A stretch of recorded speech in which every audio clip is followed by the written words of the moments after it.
আজকের কথাগুলো আমি একজন জুলাই বিপ্লবী হিসেবে কথা বলতেছি। জুলাই বিপ্লবে সংখ্যালঘুরা ছিল, সেটা সবাই দেখছে। তুলসীর মালা পরা অবস্থায় ছেলেরা ছিল, মেয়েরা ছিল, সেটাও দেখছে। ইউনিভার্সিটি স্কুলের মেয়েরা, ছেলেমেয়েরা ছিল, সংখ্যালঘু ছেলেমেয়েরা ছিল, হিন্দু বৌদ্ধ খ্রিস্টান ছিল, সেটা সবাই দেখছে। কিন্তু আজকে যখন স্বাধীনতার প্রশ্ন ওঠে, তখন সংখ্যালঘুদের স্বাধীনতা কই সেটা জিজ্ঞেস করতে চাই।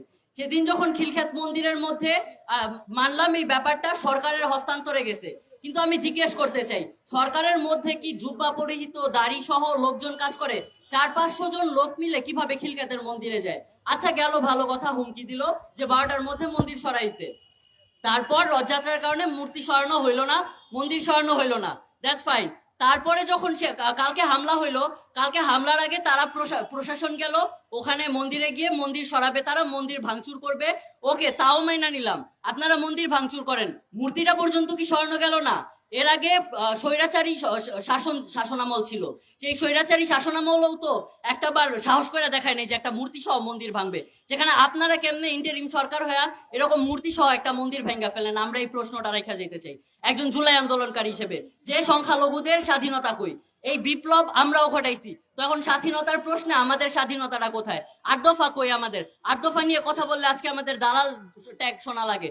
তাছাড়া এই যে 2 দিন পর পর আপনারা দেখতে পারেন যে ব্লাসফেমির আইনে যে এই একপক্ষিক যে ব্যাপারটা, এই ব্যাপারটা কেন? আমি জাস্ট জানতে চাই একজন জুলাই বিপ্লবী হিসেবে।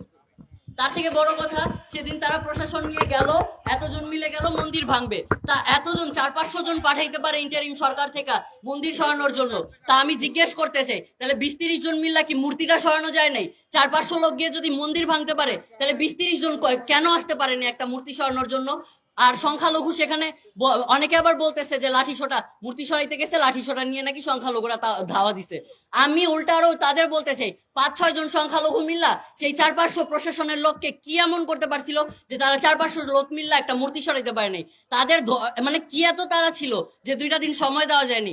এতগুলা প্রশ্নের উত্তর কি প্রশাসনের কাছে আছে, সরকারের কাছে আছে? আমি জিজ্ঞেস করতে চাই একজন জুলাই আন্দোলনকারী হিসেবে।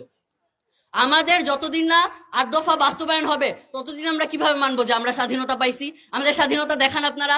আজকে আমরা ছোটকাল থেকে আমরা দেখি যে শুই না আসতেছি, হিন্দুরা প্রত্যেকটা হিন্দু ছোটবেলা থেকে শুই না আসে, হিন্দু হিন্দু তুলসী পাতা হিন্দুরা খায় গরুর মাথা। কোরবানির আগে একদল আমাদের ওপর কথা শোনানো হয়। শুধু তাই না, আপনি দেখবেন দিনের পর দিন উগ্ররা বাইরে চলতেছে, উল্টা পাল্টা আমাদের ওপর কথা বলাইতেছে।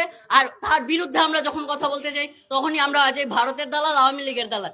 ভাই, যেখানে আমরা নিজেরা জুলাই আন্দোলন ঘটাইছি, স্বৈরাচার পতন ঘটাইছি, সেখানে কেমন আবার আমাদেরকে এই জুলাইয়ের আপনারা বলেন যে জুলাই বিরোধী, আমরা আওয়ামী লীগ পন্থী, এইসব প্রশ্ন আমরা রেখা যাইতেছি? তাহলে কি আমরা বলবো যে মানে দেশটা সাম্প্রদায়িক হইতেছে দিন দিন? আমরা 24-এর আন্দোলনে দেখছি, আমি নিজে গুলি খাওয়া পাবলিক, আমাকে একজন মুসলিম ভাই আমারে নিয়ে গেছে হসপিটালে। তো এইসবের পর তো আমরা এক্সপেক্ট করি নাই যে 24-এর আন্দোলনের পর আবার এসব হবে। যেখানে আমরা অসাম্প্রদায়িকতার একটা প্রতিচ্ছবি দেখছিলাম, সেখানে কেন আবার এরকম একটা ব্যাপার শুরু হইতেছে? সাম্প্রদায়িকতা কেন শুরু হইতেছে? যেখানে আমরা এক প্লেটে হিন্দু মুসলিম ফ্রেন্ড আমরা ভাত খাই, সেখানে কেমনে এইসব ব্যাপার কেমনে ঘটতেছে? কারা ঘটাইতেছে? কোন অপশক্তি ঘটাইতেছে? এটা কি ভারতের চক্রান্ত? বারবার এই ভারত ভারত ভারত ভারতই ঢুকাইবেন? আর কি কেউ নাই? এই দেশটা কি এমন অস্থিতিশীল ছিল? কে বানাইছে? কারা বানাইছে? কেন হইতেছে? আর যখন এইসব কথা বলতে যাই, তখনই বলেন যে এই দেশে সবকিছু ঠিক আছে, এই দেশে কোনো কিছু হইতেছে না। ভাই, যেখানে আগের স্বৈরাচারী সরকার এত বড় স্বৈরাচার ছিল, তো সেই সরকার পর্যন্ত সাহস করে নাই মূর্তি সহ মন্দির ভাঙার। সেখানে আপনাদের মানে কি এমন বিগড়াইছিল ওই মূর্তিটা আর ওই মন্দিরটা যে আপনাদের মানে মূর্তি সহ মন্দিরটা ভাঙতে হলো?